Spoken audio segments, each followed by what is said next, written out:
संघर्षशील शिक्षक राघव मास्टर की मजेदार कहानी।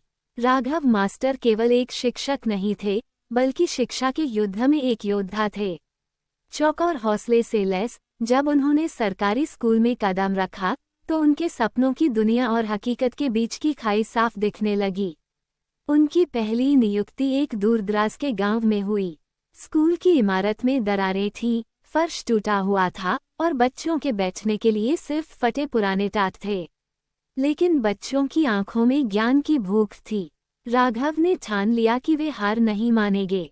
तनख्वाह समय पर नहीं मिलती थी और कभी कभी महीनों तक जेब खाली रहती। गांव तक पहुंचने के लिए उन्हें अपनी पुरानी साइकिल से लंबा सफर तय करना पड़ता, कभी धूल भरी सड़कों से तो कभी कीचड़ भरे रास्तों से। लेकिन असली चुनौती थी गांव वालों को ये समझाना कि शिक्षा भी उतनी ही जरूरी है जितना खेती बाड़ी।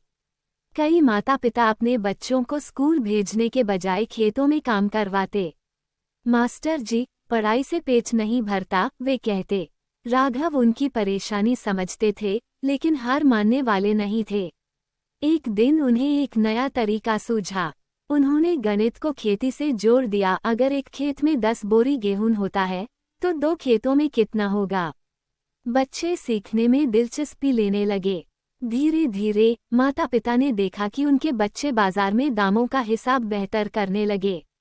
उनकी शिक्षा के प्रति रुचि बढ़ी। लेकिन समस्या यहीं खत्म नहीं हुई। स्कूल में जरूरी सुविधाएं नहीं थीं, ना ब्लैक बोर्ड, ना किताबें।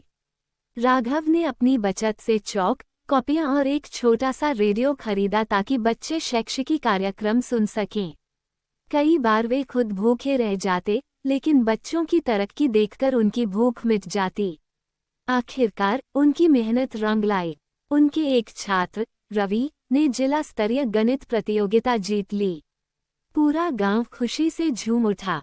अखबारों में ये खबर छपी और कुछ स्वयंसेवी संस्थाएं मदद के लिए आगे आईं। सरकार का भी ध्यान गया और स्कूल के लिए फंड जारी हुआ। सालों बाद जब राघव मास्टर सेवानिवृत्त हुए, तो वह टूटा फूटा स्कूल एक शानदार शिक्षण संस्थान बन चुका था। उनके छात्र अब इंजीनियर, शिक्षक, डॉक्टर बनकर लौट रहे थे। एक शाम जब वे उसी पुराने नीम के पेड़ के नीचे बैठे थे जहां कभी उन्होंने गणित के सवाल हल करवाए थे, तो उनके चेहरे पर सुकून भरी मुस्कान थी। उनका संघर्ष व्यर्थ नहीं गया था।